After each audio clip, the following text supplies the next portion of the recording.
Hello, good morning, good evening and good afternoon. My name's Cameron Vanloo.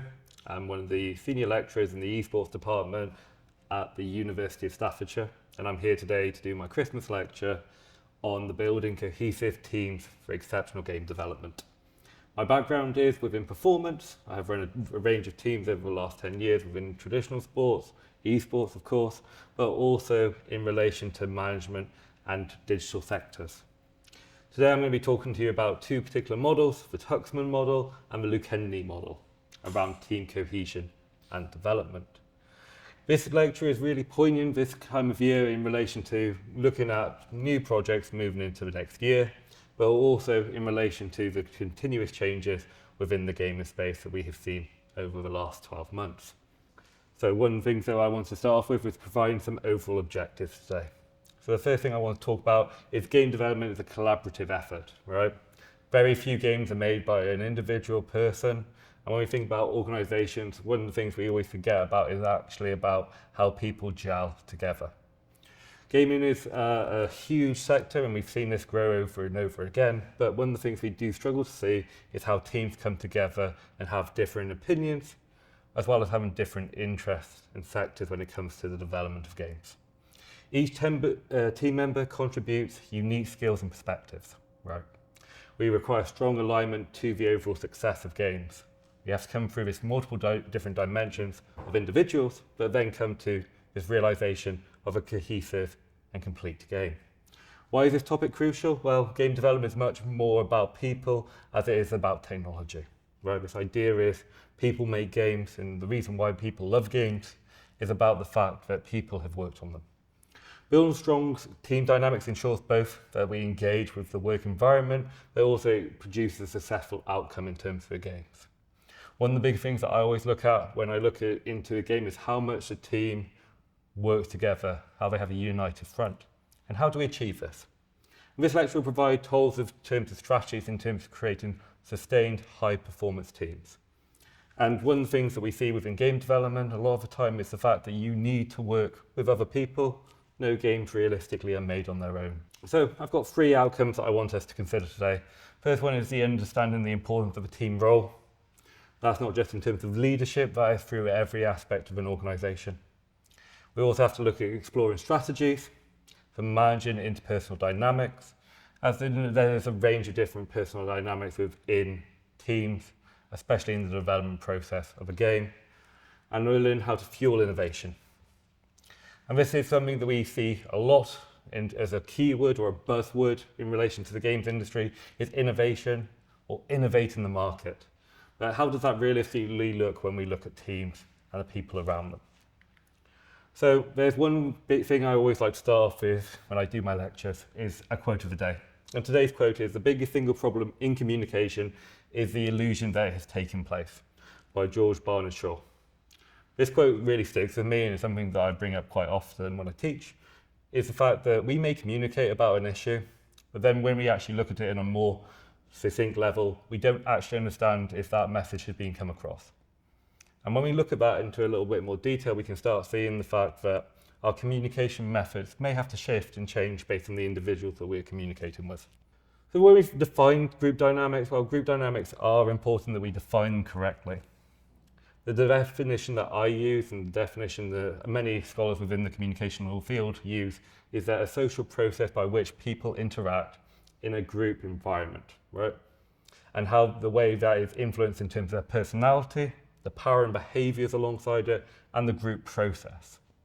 When you think about this in terms of dynamics throughout history, group dynamics have a consistent underlying presence, right? We have group dynamics going back throughout human history and human civilization, but we value the greater value from the whole of the sum of its parts, right? We have to think about it as what we can build together is much more unison than what we can build individually. And that's really, really impactful when we think about it in terms of game development. When we think about the nature of groups as well, groups are recognised as important units. When we think about this in terms of our own lives, there are people who have influenced us as being part of a collective or part of a group. We think about this in terms of our hobbies, our society, but also our friends, right? And some of the earliest memories we have within games, for the most part, is sharing those with friends, and that has an influence in terms of the groups and dynamics we associate with the game sector.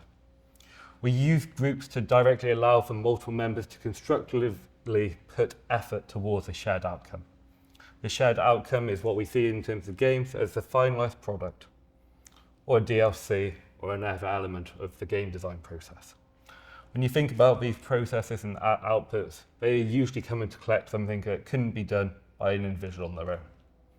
And when we think about this in terms of further aspects, we can start thinking about this in terms of group dynamics, was first introduced by corporate giants, right? It's something that we take in relation to teams a lot within sport, this group dynamic, this power dynamic, but one of the things we have to think about is this group dynamics is something that originates from a huge amount of practice within society for a lot longer than we have. Think about this in terms of collective engagement. So questions you may have about dynamics: how do interpersonal dynamics work? Well, we build these interpersonal dynamics based on shared lived experiences or information that we can share and collect about individuals. It's one of the things that we learn through body language, tempo, motivation, but also in relation to the opportunities that we have to understand an individual on a deeper level. What can I expect from my teammates and team leaders in terms of behaviours and expectations? There should be a set guideline for team leaders and management in relation to what expectations are expected from them. These should be highlighted when you develop a new product or when we think about the contracts that we sign within development. And what is successful high-performance teams? Well, a successful high-performance team looks very unique based on the individual team that they are working within, right? How can I help to turn mine into one? And when I think about how I would turn it in, it's about having open and honest communication. Teamwork is something that takes time, something that should be put as a priority, right? If your team environment is positive, you are going to achieve more. There are two types of groups or group dynamics that we're going to focus on today. We have this in terms of the formal and the informal. When we think about this in relation to game design, we seem to cross over the lines quite a lot between this formal dynamic and this informal dynamic. It depends on the consumer and the behaviours that we have in terms of that. We have people who are part of our direct teams, and then who are people who are part of indirect teams, right? And one of the things that you can think about in terms of this is how that formal relationship impacts the informal, and how the informal impacts the formal. Within game development and processes, we become more consumer focused and consumer happy. There's a lot more informal relationships being brought forward. We think about this in terms of our community management, but also in relation to our community outreach. So when we think about this in terms of group types, we can think about this in terms of 5 group types. This is highlighted within Tuxman's work, and I'll be talking a little bit more about Tuxman's work shortly. These groups are seen as the leaders, the first group, the command group, right? These are the leaders within a company, and they are usually formally created to manage. We think about this as members of the group are the leaders of other groups, right? We think about this as an executive board, a managing board, a directing board. And they work together to coordinate the actions of the lower teams. We think about this in terms of hierarchical structure, right? Think about it as your executive board, your command group. A great term that I love taking from Warhammer is this command squad, right? Your HQ, your leader in terms of it. And one of the things that we can see in terms of this is how usually when we think about a command group, it's something that we take from a multi-hierarchical structure. Your task groups, right? And most game developers are going to be very acutely aware of the task group, right? These groups are formal and are directly created by the command groups, right?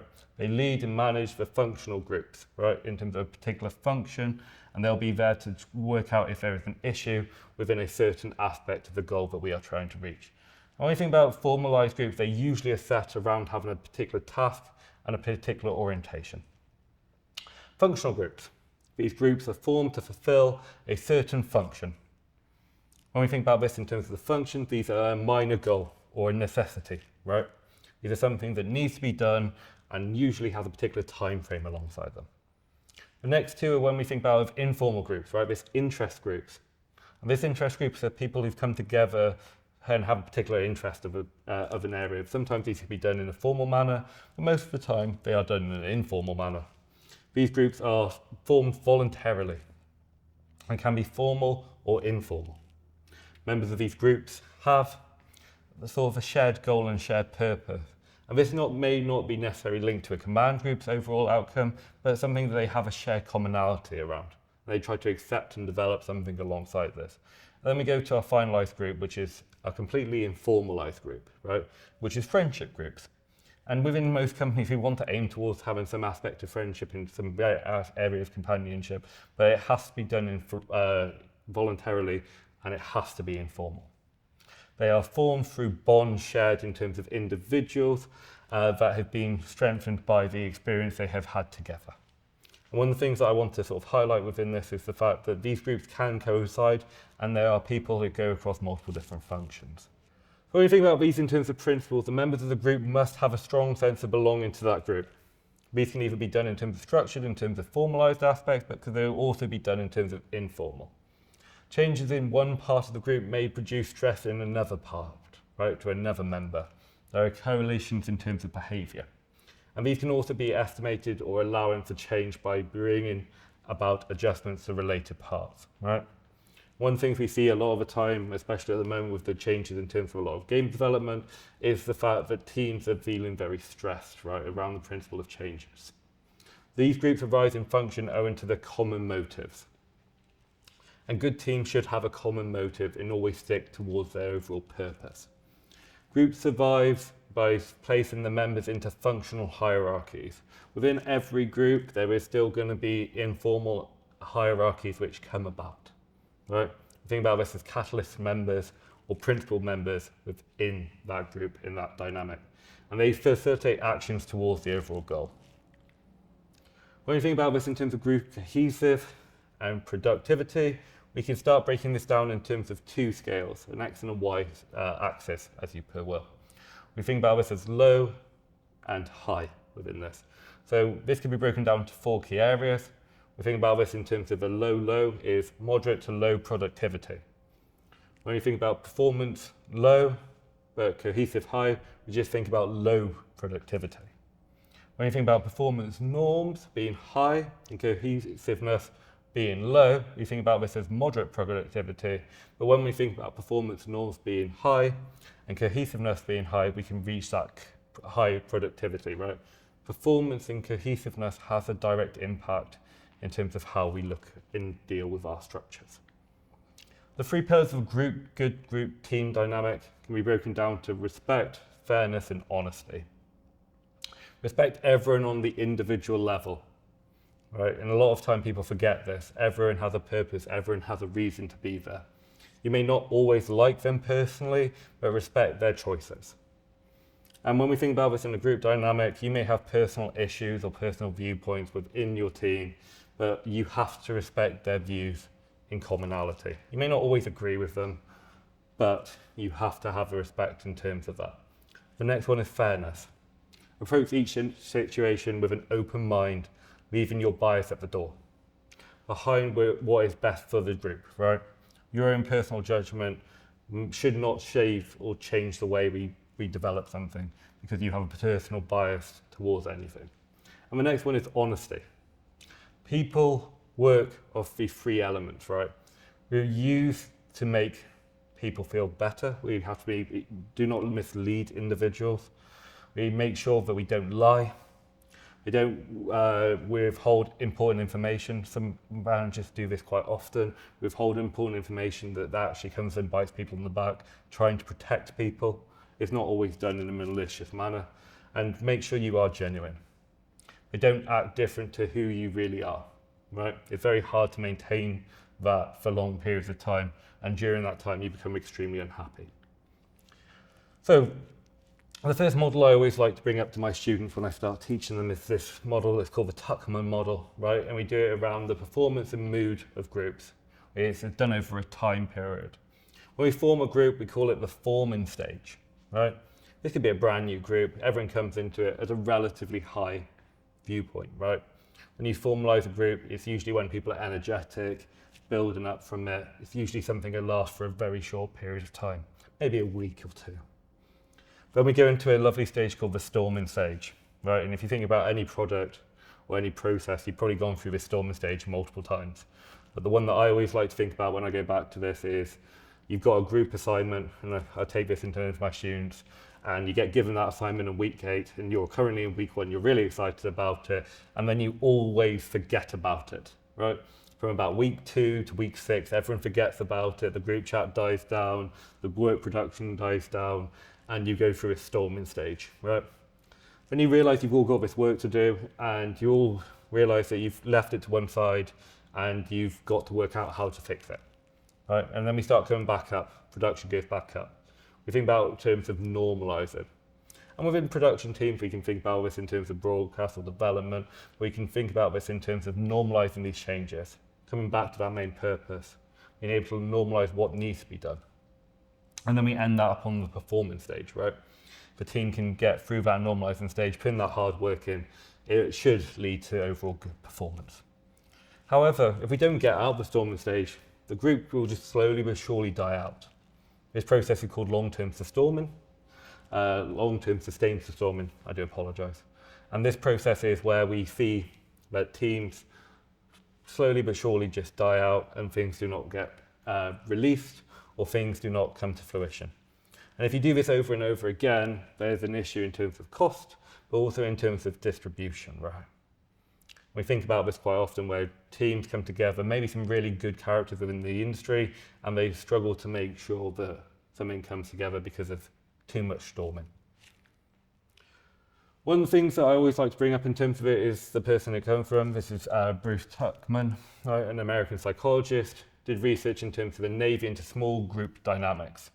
What makes teams succeed and what makes teams fail in very stressful situations, right? We looked at isolated teams and stressful conditions. And when we think about this in relation to game development, these are stressful conditions. It's a stressful time for the games industry at the moment. And it's important to understand that when we are working with our teams and the processes around it, that these stressful conditions should be considered. When you look at this in terms of more detail, and if you want to look at this in terms of more explanation, review in terms of psychological literature around team dynamics. There is a lot of work out there. Tuckman is one of the best, in my opinion, to go out and have some more information. But it's a generalised to the stage of theory of development of small groups.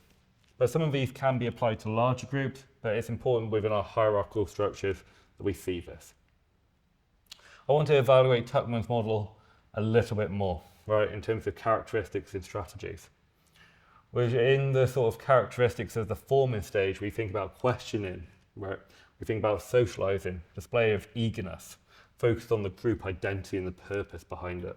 And then we sort of sticking to safe topics, sticking to what people are comfortable with.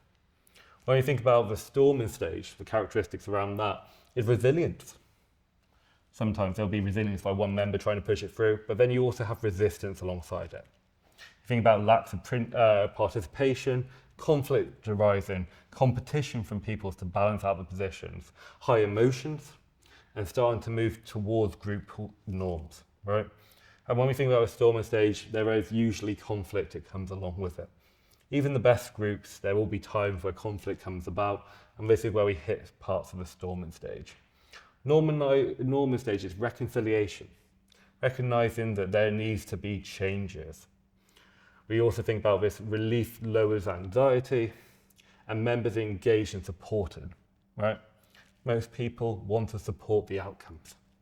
And then we develop cohesion alongside it. The performance stage, the characteristics alongside that are the demonstration of independence. We think about this in terms of healthy systems.